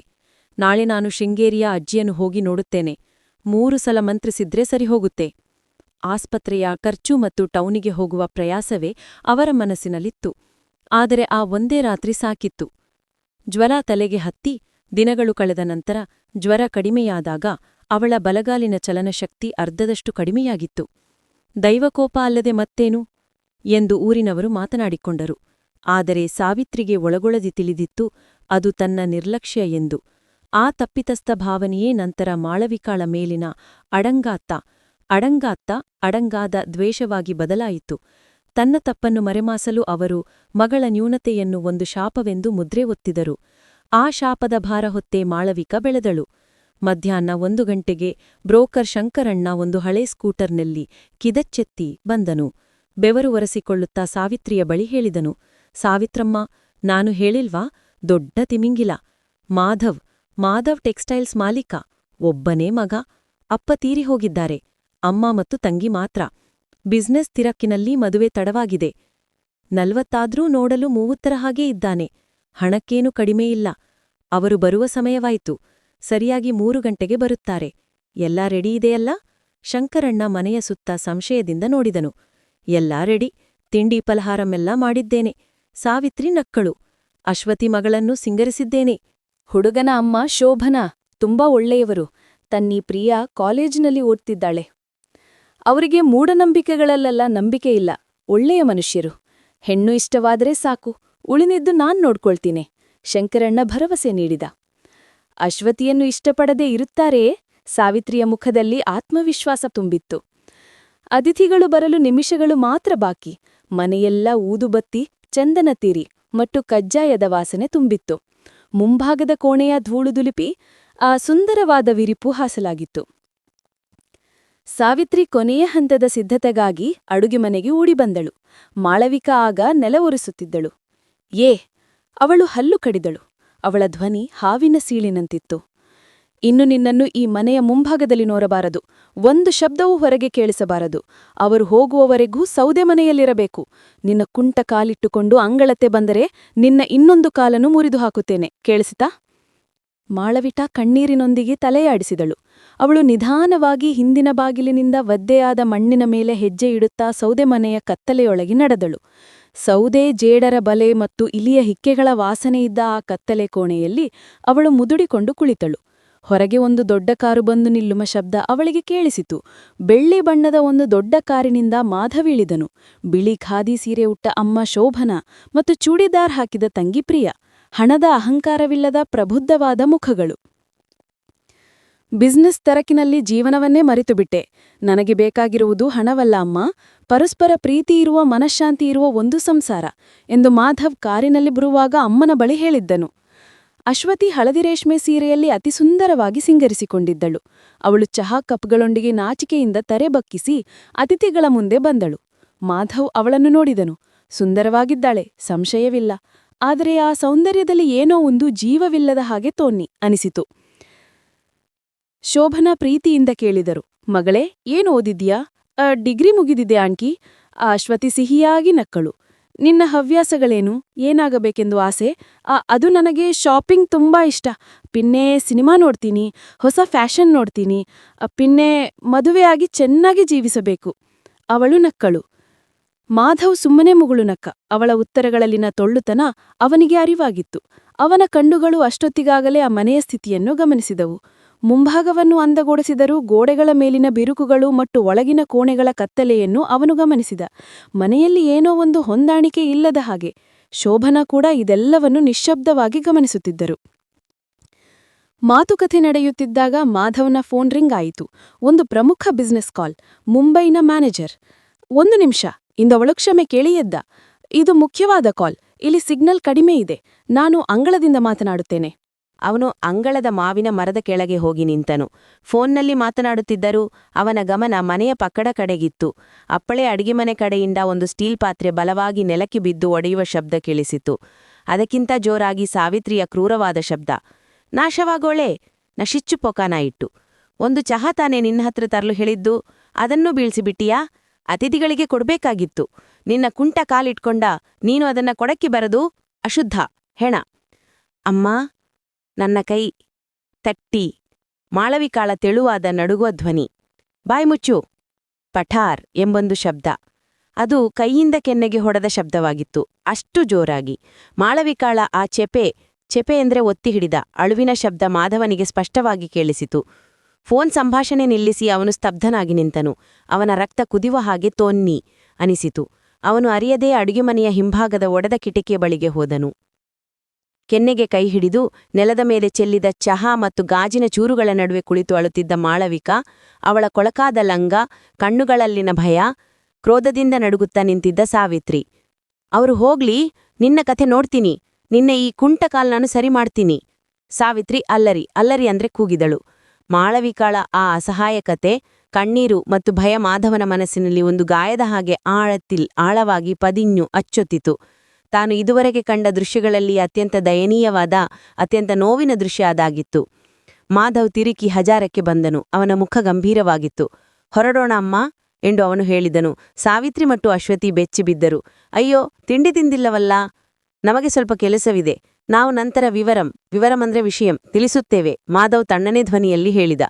ಪ್ರಯಾಣದುದ್ದಕ್ಕೂ ಕಾರಿನಲ್ಲಿ ನಿಶ್ಶಬ್ದ. ಪ್ರಿಯಾ ಏನೋ ಕೇಳಲು ಮುಂದಾದರೂ ಮಾಧವನ ಮುಖಭಾವ ಕಂಡು ಸುಮ್ಮನಾದಳು. ಮನೆ ತಲುಪಿದ ನಂತರ ಮಾಧವ್ ನೇರವಾಗಿ ಬ್ಯಾಲ್ಕನಿಗೆ ಹೋದನು. ರಾತ್ರಿ ಅಮ್ಮ ಶೋಭನಾ ಅವನಿಗಾಗಿ ಕಾಫಿ ತಂದರು. ಏನಾಯ್ತು ಮಾಧವ, ನಿನಗೆ ಹೆಣ್ಣು ಇಷ್ಟವಾಗಲಿಲ್ಲವೇ? ಅದನ್ನು ಮುಖಕ್ಕೆ ಹೇಳಿ ಬರ್ಬೋದಿತ್ತಲ್ಲ. ನೀನ್ಯಾಕೋ ತುಂಬ ಅಸ್ವಸ್ಥ ಅಂದ್ರೆ ಅಸ್ವಸ್ಥ ನಾಗಿದ್ದೀಯಲ್ಲ. ಮಾಧವ ಅಮ್ಮನ ಕೈ ಹಿಡಿದನು. ಅಮ್ಮ, ನಾನು ಅಲ್ಲೊಂದು ದೃಶ್ಯ ಕಂಡೆ. ಅವನು ಕೇಳಿದ್ದನ್ನು ಮತ್ತು ನೋಡಿದ್ದನ್ನು ಅಮ್ಮನಿಗೆ ವಿವರಿಸಿದನು. ಆ ಹುಡುಗಿ ಅಶ್ವತಿಯಲ್ಲ, ಇನ್ನೊಬ್ಬಳು ಅಡಿಗೆ ಮನೆಯಲ್ಲಿ ಸ್ವಂತ ಅಮ್ಮ ಆ ಮಗುವಿಗೆ ಹೊಡೆದನ್ನು ನಾನು ಕಂಡೆ. ಶಾಪ, ಕುಂಟಿ ಎಂದೆಲ್ಲ ಬೈಯುತ್ತಾ ಒಂದು ಪ್ರಾಣಿಯ ಹಾಗೆ ಅವರು ಅದರೊಂದಿಗೆ ವರ್ತಿಸುತ್ತಿದ್ದರು. ಶೋಭನಾ ಅವರ ಮುಖ ಕೋಪದಿಂದ ಕೆಂಪಗಾಯಿತು. ಇಷ್ಟು ಕ್ರೂರವಾದ ತಾಯಿಯೇ? ನನಗೆ ಗೊತ್ತಿಲ್ಲ ಅಮ್ಮ, ಆದರೆ ಆ ಮಗುವಿನ ಆ ಮುಖ, ಅದು ನನ್ನ ಮನಸ್ಸಿನಿಂದ ಹೋಗುತ್ತೇ ಇಲ್ಲ. ಅಶ್ವತಿಯ ಸೌಂದರ್ಯಕ್ಕಿಂತ 1000 ಪಟ್ಟು ಆಳಮಿದೆ ಆ ಕಣ್ಣೀರಿಗೆ. ಮಾಧವ್ ಒಂದು ಕ್ಷಣ ನಿಲ್ಲಿಸಿದ. ನನಗೆ ಅಶ್ವತಿ ಬೇಡ, ನನಗೆ ಬೇಕಾಗಿರುವುದು ಆ ಬಡಪಾಯಿ ಹುಡುಗಿ. ನಾನು ಅವಳನ್ನೇ ಮದುವೆ ಆಗಬೇಕು. ಶೋಭನಾ ನೆಟ್ಟಿಯಲ್ಲಿ ಬೆಚ್ಚಲಿಲ್ಲ. ಅವರು ತಮ್ಮ ಮಗನನ್ನೇ ಸೂಕ್ಷ್ಮವಾಗಿ ನೋಡಿದರು. ಅವನ ಕಣ್ಣುಗಳಲ್ಲಿ ಭಾವೋದ್ವೇಗವಿರಲಿಲ್ಲ, ದೃಢವಾದ ನಿರ್ಧಾರವಿತ್ತು. ಮಾಧವ, ನೀನು ಭಾವಜೀವಿ, ಆದರೆ ಇದು ಜೀವನದ ಪ್ರಶ್ನೆ. ಆ ಮಗುವಿಗೆ ಏನೋ ನ್ಯೂನತೆ ಇದೆ ಅಂತ ನೀನು ಹೇಳುತ್ತಿದ್ದೀಯಾ? ನಮ್ಮ ಸಂಬಂಧಿಕರು, ಸಮಾಜ ಇದೇ ಅಮ್ಮ, ನಡೆಯಲು ಸ್ವಲ್ಪ ಕಷ್ಟವಿದೆ. ಅದಕ್ಕಾಗಿ ಅವಳ ಅಮ್ಮ ಅವಳನ್ನು ಶಾಪ ಎಂದು ಕರೆಯುವುದು. ಸಮಾಜ ಏನು ಯೋಚಿಸಿದರೂ ನನಗೇನೂ ಇಲ್ಲ. ಆ ಮಗುವನ್ನು ಆ ನರಕದಲ್ಲಿ ಇನ್ನೊಂದು ದಿನವೂ ಇರಲು ನನ್ನಿಂದ ಸಾಧ್ಯವಿಲ್ಲ. ಶೋಭನ ದೀರ್ಘವಾಗಿ ಉಸಿರಾಡಿದರು. ಒಂದು ನ್ಯೂನತೆ ಶಾಪವಾದರೆ ಮನುಷ್ಯತ್ವಮಿಲ್ಲದಿರುವುದೇ ದೊಡ್ಡ ಶಾಪ. ಆ ಸಾವಿತ್ರಿಯ ನಿಜವಾದ ಶಾಪಗ್ರಸ್ತಳು. ಅವರು ತಮ್ಮ ಮಗನ ಹೆಗಲಿನ ಮೇಲೆ ಕೈಯಿಟ್ಟರು. ನಿನ್ನ ನಿರ್ಧಾರ ಪ್ರೌಢವಾಗಿದೆ. ಹಣ ಮತ್ತು ಸೌಂದರ್ಯವಲ್ಲ, ಮನಃಶಾಂತಿಯ ಜೀವನದಲ್ಲಿ ಬೇಕಾಗಿರುವುದು. ನಿನ್ನ ತಂದೆ ಇದ್ದಿದ್ದರು ಇದನ್ನೇ ಹೇಳುತ್ತಿದ್ದರು. ಆ ಮಗುವನ್ನು ಈ ನರಕದಿಂದ ರಕ್ಷಿಸಲು ನಿನಗೆ ಸಾಧ್ಯವಾದರೆ ಅದಕ್ಕಿಂತ ದೊಡ್ಡ ಪುಣ್ಯ ಬೇರೊಂದಿಲ್ಲ. ನಿನ್ನ ಈ ನಿರ್ಧಾರಕ್ಕೆ ನನ್ನ ಪೂರ್ಣ ಬೆಂಬಲವಿದೆ. ಮಾಧವನ ಮನಸ್ಸು ಶಾಂತವಾಯಿತು. ಅವನೊಂದು ನಿರ್ಧಾರ ತೆಗೆದುಕೊಂಡಿದ್ದ. ವಿಧಿಯನ್ನೇ ಬದಲಾಯಿಸಬಲ್ಲ ಒಂದು ನಿರ್ಧಾರ. ಮರುದಿನ ಬೆಳಿಗ್ಗೆ 10 ಗಂಟೆಗೆ ಬ್ರೋಕರ್ ಶಂಕರಣ್ಣನ ಫೋನ್ ಸಾವಿತ್ರಿಯ ಮನೆಗೆ ಬಂತು. ಸಾವಿತ್ರಮ್ಮ, ಭಾಗ್ಯ, ಅವರು ಬರ್ತಿದ್ದಾರೆ. ಹುಡುಗನಿಗೂ ಅಮ್ಮನಿಗೂ ಹೆಣ್ಣು ತುಂಬ ಇಷ್ಟವಾಗಿದೆ. ವಿಷಯ ಖಚಿತಪಡಿಸಲು ಉರಪ್ಪಿಕ್ಕಾನ್ ಬರ್ತಿದ್ದಾರೆ. ಸಾವಿತ್ರಿ ಮತ್ತು ಅಶ್ವತಿಯ ಮನಸ್ಸಿನಲ್ಲಿ ಲಡ್ಡು ಪೊಟ್ಟಿತು. ನಾನು ಹೇಳಿಲ್ವ ಮಗಳೇ, ನಿನ್ನ ರಾಶಿ ತಿಳಿಯಿತು. ಸಾವಿತ್ರಿ ಅಶ್ವತಿಯನ್ನು ತಬ್ಬಿಕೊಂಡಳು. ನಿನ್ನೆಗಿಂತ ಸುಂದರವಾಗಿ ಸಿಂಗರಿಸಿಕೊಂಡು ಮನೆಯನ್ನು ಮತ್ತೊಮ್ಮೆ ಸ್ವಚ್ಛಗೊಳಿಸಿ ತಿಂಡಿಗಳನ್ನು ನಿರತ್ತಿ ಜೋಡಿಸಿ ಅವರು ಕಾದಿದ್ದರು. ಮಾಧವನ ಕಾರು ಅಂಗಳದಲ್ಲಿ ಬಂದು ನಿಂತಾಗ ಅಶ್ವತಿ ತನ್ನ ಅತ್ಯಂತ ಸುಂದರವಾದ ನಗುವಿನೊಂದಿಗೆ ಅವರನ್ನು ಸ್ವಾಗತಿಸಲು ಬಾಗಿಲಲ್ಲಿ ನಿಂತಳು. ಆದರೆ ಈ ಬಾರಿ ಕಾರಿನಿಂದ ಇಳಿದ ಶೋಭನಾ ಮತ್ತು ಮಾಧವನ ಮುಖ ಗಂಭೀರವಾಗಿತ್ತು. ಶೋಭನಾ ಅವರೇ ಮೊದಲು ಮಾತನಾಡಿದ್ದು. ಅವರು ಗಂಭೀರವಾಗಿ ಸಾವಿತ್ರಿಯ ಮುಖ ನೋಡಿದರು. ಸಾವಿತ್ರಿ, ನಾವೊಂದು ವಿಷಯ ಮಾತನಾಡಬೇಕು. ಅದಕ್ಕೇನಂತೆ, ಒಳಗೆ ಬಂದು ಮಾತನಾಡೋಣ. ಸಾವಿತ್ರಿಯ ನಗು ಮಾಯವಾಗಲಿಲ್ಲ. ಬೇಡ, ಇಲ್ಲಿಯೇ ಹೇಳುತ್ತೇವೆ. ಶೋಭನಾ ಅವರ ಧ್ವನಿ ಗಟ್ಟಿಯಾಗಿತ್ತು. ನಿನ್ನೆ ನನ್ನ ಮಗ ಇಲ್ಲಿ ಒಂದು ಘಟನೆ ನೋಡಿದ್ದಾನೆ. ಅಡುಗೆ ಮನೆಯಲ್ಲಿ ಸ್ವಂತ ಮಗಳನ್ನು, ಅದೂ ಸ್ವಲ್ಪ ಶಾರೀರಿಕ ಕಷ್ಟವಿರುವ ಮಗುವನ್ನು ಶಾಪ ಎಂದು ದೋಷ ಎಂದೂ ಕರೆದು ಹೊಡೆಯುವ ನಿಮ್ಮಂತಹ ತಾಯಿಯನ್ನು ನೋಡಿ ನನಗೆ ಸಹತಾಪಂ ಬರುತ್ತಿದೆ. ಅದು ನನ್ನ ಕೋಪದಿಂದ. ಅವಳು ಸ್ವಲ್ಪ ಮಂದಬುದ್ಧಿ. ಬಾಯಿ ಮುಚ್ಚಿ. ಈ ಬಾರಿ ಮಾಧವ್ ಮಾತನಾಡಿದ. ನಿಮ್ಮ ಕೋಪವಲ್ಲ, ನಿಮ್ಮ ಕ್ರೌರ್ಯವನ್ನು ಅಂದರೆ ಕ್ರೂರತೆಯನ್ನು ನಾನು ನೋಡಿದ್ದೇನೆ. ನಿಮ್ಮ ಮಗಳ ಅಶ್ವತಿಯ ಸೌಂದರ್ಯವಾಗಲಿ ನಮ್ಮ ಸಂಪತ್ತಾಗಲಿ ಅಲ್ಲ. ನನ್ನ ಅಮ್ಮ ನನಗೆ ಕಳಿಸಿದ್ದು ಮನುಷ್ಯತ್ವಂ ಅಂದರೆ ಮನುಷ್ಯತ್ವ. ಅವನು ಸಾವಿತ್ರಿ ಮತ್ತು ಅಶ್ವತಿಯನ್ನು ದಾಟಿ ಮನೆಯೊಳಗೆ ನೋಡಿದ. ಮಾಳವಿಕಾ ಎಲ್ಲಿ? ಆ ಹುಡುಗಿಯನ್ನು ಇಲ್ಲಿಗೆ ಕರೆಯಿರಿ. ಸೌದೆ ಮನೆಯಿಂದ ಹೆದರಿ ನಡುಗುತ್ತಾ ನಿನ್ನೆಯ ಕೊಳಕು ಬಟ್ಟೆಯಲ್ಲೇ ಹೊರಬಂದ ಮಾಳವಿಕಾಳನ್ನು ಕಂಡಾಗ ಮಾಧವನ ನೆಂಜು ಅಂದರೆ ಎದೆ ಪಿಡನ್ಯು ಅಂದರೆ ಹಿಡಿಯಿತು. ಮಾಧವ್ ಸಾವಿತ್ರಿಯತ್ತ ತಿರುಗಿದ. ನಿಮಗೆ ಇಷ್ಟು ದೊಡ್ಡ ಮನೆ ಹಣ ಕೊಡಲು ನನಗೆ ಸಾಧ್ಯವಾಗದೇ ಇರಬಹುದು. ಅವನು ಅಶ್ವತಿಯನ್ನು ನೋಡಿ ಹೇಳಿದನು. ನಂತರ ಸಾವಿತ್ರಿಯನ್ನು ನೋಡಿ ಮುಂದುವರಿಸಿದ. ಆದರೆ ನಿಮ್ಮ ಮಗಳಿಗೆ ಒಂದು ಜೀವನ ಕೊಡಲು ನನಗೆ ಸಾಧ್ಯ. ಅಶ್ವತಿಯನ್ನಲ್ಲ. ನನಗೆ ಮದುವೆಯಾಗಲು ಇಷ್ಟವಿರುವುದು ನಿಮ್ಮ ಹಿರಿಯ ಮಗಳಾದ ಮಾಳವಿಕಾಳನ್ನು. ಮನೆಯಲ್ಲಿ ಒಂದು ಕ್ಷಣ ಸಂಪೂರ್ಣ ನಿಶ್ಶಬ್ದ. ಬ್ರೋಕರ್ ಶಂಕರಣ್ಣ ಬಾಯ್ಬಿಟ್ಟನು. ಮೊದಲು ಸಿಡಿದದ್ದು ಅಶ್ವತಿ. ಏನು? ಈ ಕುಂಟಿಯನ್ನ? ಇವಳ ನನಗಿಂತ ಮೇಲಾ? ನಿಮಗೆ ತಲೆ ಸರಿಯಿದೆಯಾ? ನಮ್ಮನ್ನು ಅವಮಾನಿಸಲು ಬಂದಿದ್ದೀರಾ? ಸಾವಿತ್ರಿ ಕುಸಿದು ಬಿದ್ದು ಬಿಟ್ಟಳು. ಅವರ ಕನಸುಗಳೆಲ್ಲ ಒಂದು ಕ್ಷಣದಲ್ಲಿ ತಗರ್ನು ಅಂದರೆ ಪುಡಿಯಾದವು. ಇದು ನಡೆಯಲ್ಲ. ಇದು ನಾಚಿಕೆಗೇಡು ಅಂದರೆ ನಾಣಕ್ಕೇಡು. ಊರಿನವರು ಏನು ಹೇಳುತ್ತಾರೆ? ದೋಷವಿರುವ ಹೆಣ್ಣು ಇವಳು. ಇವಳನ್ನು ಕಟ್ಟಿಕೊಂಡರೆ ನಿಮ್ಮ ಸಂಸಾರ ಹಾಳಾಗುತ್ತೆ. ನಾನು ಮೂಢನಂಬಿಕೆಯವನಲ್ಲ ಸಾವಿತ್ರಿ, ಶೋಭನಾ ಖಡಾಖಂಡಿತವಾಗಿ ಹೇಳಿದರು. ದೋಷವಿರುವುದು ನಿಮ್ಮ ಮನಸ್ಸಿನಲ್ಲಿ ಅಲ್ಲಾದೆ ಅಂದರೆ ಹೊರತು ಆ ಬಡಪಾಯಿ ಮಗುವಿನ ಕಾಲಿನಲ್ಲಲ್ಲ. ನಮಗೆ ಈ ಮಗುವೇ ಸಾಕು. ಮಾಳವಿಕಾಳನ್ನು ಕೊಟ್ಟರೆ ಈಗಲೇ ಈ ಕ್ಷಣವೇ ನಾವು ಕರೆದುಕೊಂಡು ಹೋಗುತ್ತೇವೆ. ಎಲ್ಲರೂ ಮಾಳವಿಕಾಳನ್ನೇ ನೋಡಿದರು. ಅವಳಿಗೆ ಏನೂ ಅರ್ಥವಾಗುತ್ತಿರಲಿಲ್ಲ. ಇದೇನು ತಮಾಷೆ? ಅವಳು ಭಯದಿಂದ ನಡುಗುತ್ತಿದ್ದಳು. ಮಾಧವ್ ಪ್ರೀತಿಯಿಂದ ಸೌಮ್ಯವಾಗಿ ಅವಳ ಬಳಿಗೆ ಹೋದನು. ಅವಳು ಹೆದರಿ ಹಿಂದೆ ಸರಿದಳು. ಹೆದರಬೇಡ, ನಾನು ನಿನ್ನನ್ನು ಉಪದ್ರವಿಕ್ಕುವುದಿಲ್ಲ. ನಿನ್ನೆ ನಿನ್ನ ಅಮ್ಮ ನಿನಗೆ ಹೊಡೆಯುವುದನ್ನು ನಾನು ಕಂಡೆ. ಈ ನರಕದಿಂದ ನಿನಗೆ ರಕ್ಷಪಡಂಡೆ? ಮಾಳವಿಕಾ ಅವನ ಮುಖ ನೋಡಿದಳು. ಆ ಕಣ್ಣುಗಳಲ್ಲಿ ಅವಳು ಇದುವರೆ ಕಂಡಿರದ ಅನುಕಂಪ ಮತ್ತು ಸತ್ಯಸಂಧತ ತುಂಬಿತ್ತು. ನನಗೆ ಯಾರನ್ನೂ ಗೊತ್ತಿಲ್ಲ. ಅವಳ ಧ್ವನಿ ತಗ್ಗಿಸಿ ಹೇಳಿದಳು. ನೀನು ನನ್ನನ್ನು ನಂಬು. ನನ್ನ ಜೊತೆ ಬಂದರೆ ಇನ್ನು ನಿನ್ನ ಕಣ್ಣು ತುಂಬುವುದಿಲ್ಲ. ನಿನಗೊಂದು ಹೊಸ ಜೀವನ ನಾನು ಕೊಡುತ್ತೇನೆ, ನನ್ನ ಹೆಂಡತಿಯಾಗಿ. ನಿನಗೆ ಸಮ್ಮತವೇ? ಮಾಳವಿಕಾ ಅಮ್ಮನನ್ನು ನೋಡಿದಳು. ಸಾವಿತ್ರಿಯ ಕಣ್ಣುಗಳಲ್ಲಿ ಪಕ ಮತ್ತು ವೆರುಪು ತುಂಬಿತ್ತು. ಅಶ್ವತಿಯ ಮುಖದಲ್ಲಿ ಪುಚ್ಛಂ. ಈ ಮನೆಯಲ್ಲಿದ್ದರೆ ತಾನು ಸತ್ತೇ ಜೀವಿಸುವುದೆಂದು ಅವಳಿಗೆ ಖಚಿತವಾಗಿತ್ತು. ಅವಳು ಮಾಧವನ ಮುಖವನ್ನು ಮತ್ತೊಮ್ಮೆ ನೋಡಿದಳು. ನಂತರ ನಡುಗುವ ಕೈಗಳಿಂದ ತನ್ನ ಜೀವನದ ಮೊದಲ ದೃಢವಾದ ನಿರ್ಧಾರ ತೆಗೆದುಕೊಂಡಳು. ಅವಳು ಅವನತ್ತ ನಿಧಾನವಾಗಿ ತಲೆಯಾಡಿಸಿದಳು. ಅವಳ ಸಮ್ಮತಿ ಸಿಕ್ಕಿತು. ಹೋಗೋಣ ಅಮ್ಮ, ಮಾಧವ್ ಹೇಳಿದ. ನನ್ನ ಮಗಳನ್ನು ಹಾಗೆ ಕರ್ಕೊಂಡು ಹೋಗಕ್ಕಾಗಲ್ಲ. ಪೊಲೀಸ್ ಕೇಸ್ ಕೊಡ್ತೀನಿ ನಾನು. ಇದು ನಾಚಿಕೆಗೇಡು. ಸಾವಿತ್ರಿ ಅಲರಿದಳು. ಹಾಗಾದರೆ ಕಾನೂನು ಪ್ರಕಾರವೇ ಹೋಗೋಣ. ಪ್ರಾಯಪೂರ್ತಿಯಾದ ಮಗಳಿಗೆ ಗೃಹಹಿಂಸೆ ನೀಡುತ್ತಿರುವುದಕ್ಕೆ ನಾನೀಗಲೇ ಪೊಲೀಸರನ್ನು ಕರೆಯಬಲ್ಲೆ ಸಾವಿತ್ರಿ. ಸಾಕ್ಷಿಯಾಗಿ ನಾನಿದ್ದೇನೆ. ಶೋಭನಾ ಅವರ ಧ್ವನಿ ಏರಿತು. ಅದೊಂದು ಬದರಿಕೆಯಾಗಿರಲಿಲ್ಲ, ಖಚಿತತೆಯಾಗಿತ್ತು. ಸಾವಿತ್ರಿ ನಿಶ್ಶಬ್ದಳಾದಳು. ಮಾಧವ್ ತನ್ನ ಕಾರಿನ ಹಿಂದಿನ ಬಾಗಿಲು ತೆರೆದನು. ಹತ್ತು ಮಾಳವಿಕಾ. ತನ್ನ ಕೊಳಕು ಬಟ್ಟೆಯೊಂದಿಗೆ ನಡುಗುವ ಹೆಜ್ಜೆಗಳೊಂದಿಗೆ ಜೀವನದಲ್ಲಿ ಮೊದಲ ಬಾರಿಗೆ ಒಂದು ಕಾರನ್ನು ಹತ್ತುತ್ತಿದ್ದಾಗ ಮಾಳವಿಕಾ ಆ ನರಕದಿಂದ ಹೊರಬರುತ್ತಿದ್ದಳು. ಅದೊಂದು ಹೊಸ ಪ್ರಪಂಚಕ್ಕೆ, ಹೊಸ ಆಕಾಶದ ಕಡೆಗಿನ ಅವಳ ಮೊದಲ ಹೆಜ್ಜೆಯಾಗಿತ್ತು. ಮರುದಿನವೇ ರಿಜಿಸ್ಟ್ರಾರ್ ಆಫೀಸ್ನಲ್ಲಿ ಸರಳವಾದ ಮದುವೆ ನಡೆಯಿತು. ಸಾಕ್ಷಿಯಾಗಿ ಶೋಭನಾ ಮತ್ತು ಪ್ರಿಯಾ ಮಾತ್ರ. ಸಾವಿತ್ರಿಯಾಗ್ಲಿ ಅಶ್ವತಿಯಾಗ್ಲಿ ಬರಲಿಲ್ಲ. ಮಾಧವನ ದೊಡ್ಡ ಮನೆ ಶೋಭನಾ ನಿವಾಸ್ಗೆ ಮಾಳವಿಕಾ ಕಾಲಿಟ್ಟಿದ್ದು ಹೇಳಲಾಗದ ಭಯದಿಂದ. ಮಾರ್ಬಲ್ ಹಾಸಿದ ನೆಲ, ವಿಶಾಲವಾದ ಕೋಣೆಗಳು, ದುಬಾರಿ ಫರ್ನಿಚರ್, ಗೋಡೆಗಳ ಮೇಲಿದ್ದ ದೊಡ್ಡ ಚಿತ್ರಗಳು. ತಾನು ಕಂಡ ಲೋಕವೇ ಅದಾಗಿರಲಿಲ್ಲ. ಅವಳನ್ನು ಸ್ವಾಗತಿಸಲು ಯೂನಿಫಾರ್ಮ್ ಧರಿಸಿದ ಕೆಲಸಗಾರರು ಸಾಲಾಗಿ ನಿಂತಿದ್ದರು. ಇವರೂ ಈ ಮನೆಯ ಹೊಸ ಯಜಮಾನಿ ಮಾಳವಿಕಾ ಮಾಧವ್. ಶೋಭನಾ ಅವರನ್ನು ಪರಿಚಯಿಸಿದರು. ಮಾಳವಿಕಾ ಹೆದರಿ ಮಾಧವನ ಹಿಂದೆ ಅಡಗಿಕೊಂಡಳು. ನನಗೆ ಇದೆಲ್ಲ ಅಭ್ಯಾಸವಿಲ್ಲ, ನನಗೆ ಭಯವಾಗುತ್ತಿದೆ, ಅವಳು ಪಿಸುಗುಟ್ಟಿದಳು. ನೀನು ಇನ್ನು ಏನನ್ನೂ ಅಭ್ಯಾಸ ಮಾಡಬೇಕಾಗಿಲ್ಲ. ನೀನು ನೀನಾಗಿಯೇ ಇರು. ಉಳಿದದ್ದೆಲ್ಲವೂ ತಾನಾಗಿಯೇ ಬರುತ್ತದೆ. ಮಾಧವ್ ಅವಳ ತಣ್ಣನೆ ಕೈಯನ್ನು ಮುರುಗೆ ಹಿವಿದನು. ಮೊದಲ ಕೆಲವು ದಿನಗಳು ಅವಳಿಗೆ ಹಿಂಸೆಯಂತಾಗಿತ್ತು. ಸ್ವಂತ ಕೋಣೆಯ ಹತ್ತಿಯಂತಹ ಮೃದುವಾದ ದೊಡ್ಡ ಹಾಸಿಗೆಯ ಮೇಲೆ ಅವಳಿಗೆ ನಿದ್ರೆ ಬರಲಿಲ್ಲ. ಮಧ್ಯರಾತ್ರಿ ಅವಳು ಎದ್ದು ನೆಲದ ಮೇಲೆ ಮಲಗಲು ಪ್ರಯತ್ನಿಸಿದಳು. ಮಾಳು, ಮಾಧವ ಅವಳನ್ನು ಪ್ರೀತಿಯಿಂದ ಕರೆದನು. ಯಾಕೆ ಹೆದರುತ್ತೀಯಾ? ಇದೆಲ್ಲ ಇನ್ನು ನಿನ್ನದು ಕೂಡ. ನೀನು ಈ ಹಾಸಿಗೆಗೆ ಅರ್ಹಳು. ನಾನಿದಕ್ಕೊಂದೂ ಅರ್ಹಳಲ್ಲ. ನಾನು ಕುಂಟಿ ಅಲ್ವಾ, ಶಾಪಗ್ರಸ್ತಳು. ಅಮ್ಮ ಹೇಳಿದ್ ಸರಿ. ಅವಳ ಕಣ್ಣುಗಳು ತುಂಬಿದವು. ವರ್ಷಗಳಿಂದ ಸಾವಿತ್ರಿಯವಳ ಮನಸ್ಸಿನಲ್ಲಿ ಕೊರೆದ ಮಾತುಗಳನ್ನು ಅಳಿಸುವುದು ಸುಲಭವಾಗಿರಲಿಲ್ಲ. ನೀನು ಶಾಪಗ್ರಸ್ತಳಲ್ಲ, ನೀನು ವರ, ನನ್ನ ಜೀವನಕ್ಕೆ ಬಂದ ವರ. ಇನ್ನು ಯಾರೂ ನಿನ್ನನ್ನು ಹಾಗೆ ಕರೆಯೋದಿಲ್ಲ. ಮಾಧವ್ ಅವಳನ್ನು ಚೇರ್ತು ಪಿಡಿಚು ಅಪ್ಪಿಕೊಂಡನು. ಅವಳಿಗೆ ಒಳ್ಳೆಯ ಬಟ್ಟೆಗಳನ್ನೂ ತಂದುಕೊಟ್ಟನು. ಆದರೆ ಅವಳು ಅದನ್ನು ಧರಿಸಲು ಮಡಿಚು ಹಿಂಜರಿದಳು.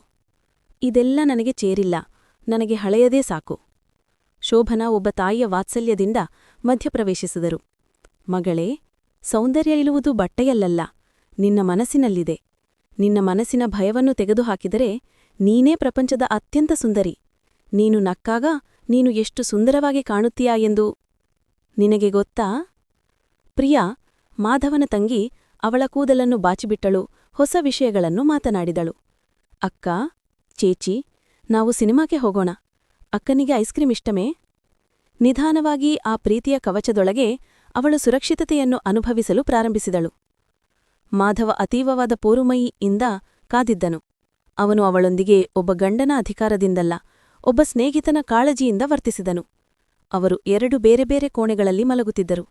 ಅವಳನ್ನು ಹೂವಿನ ತೋಟಕ್ಕೆ ಕರೆದುಕೊಂಡು ಹೋಗಿ ಪ್ರತಿ ಗುಲಾಬಿ ಗಿಡದ ಬಗ್ಗೆ ಮಾತನಾಡಿದನು.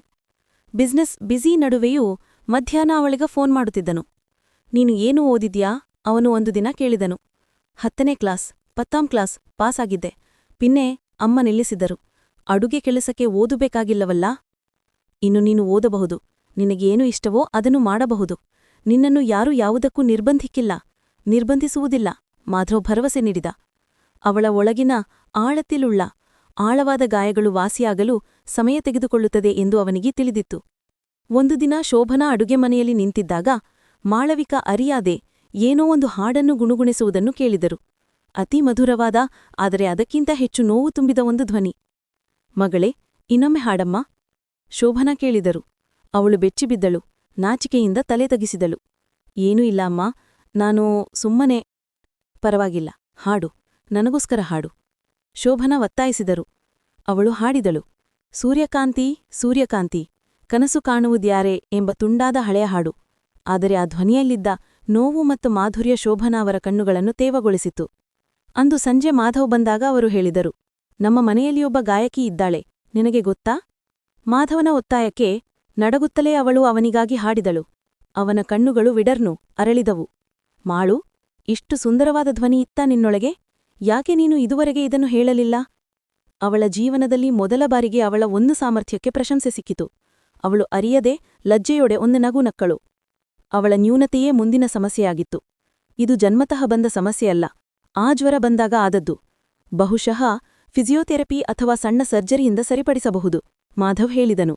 ಅವನು ಅವಳನ್ನು ನಗರದ ಅತ್ಯಂತ ದೊಡ್ಡ ಆರ್ಥೋ ಡಾಕ್ಟರ್ ಬಳಿ ತೋರಿಸಿದ. ಬಹಳಷ್ಟು ಪರೀಕ್ಷೆಗಳ ನಂತರ ಡಾಕ್ಟರ್ ಹೇಳಿದರು, ಪೋಸ್ಟ್ ಪೋಲಿಯೋ ಸಿಂಡ್ರೋಮ್ ಹಾಗೇ ಆಗಿದೆ. ಅಂದು ಸರಿಯಾದ ಚಿಕಿತ್ಸೆ ಸಿಗದ ಕಾರಣ ಸ್ನಾಯುಗಳು ದುರ್ಬಲವಾಗಿವೆ. ನಾವು ಪ್ರಯತ್ನಿಸಬಹುದು, ಫಲಿತಾಂಶ ಖಚಿತವಿಲ್ಲ, ಆದರೆ ನಿರಂತರ ಫಿಸಿಯೋಥೆರಪಿಯಿಂದ ದೊಡ್ಡ ಸುಧಾರಣೆ ತರಲು ಸಾಧ್ಯವಿದೆ.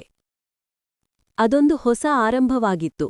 ನೋವಿನಿಂದ ಕೂಡಿದ ಫಿಸಿಯೋಥೆರಪಿ ಸೆಷನ್ಗಳು. ಪ್ರತಿ ಹೆಜ್ಜೆ ಇಡುವಾಗಲೂ ಅವಳು ನೋವಿನಿಂದ ತುಡಿತಳು. ಹಲವು ಬಾರಿ ಅವಳು ನಿಲ್ಲಿಸಲು ಬಯಸಿದಳು. ನನ್ನಿಂದಾಗಲ್ಲ ಮಾಧವ್, ಅವಳು ಅತ್ತಳು.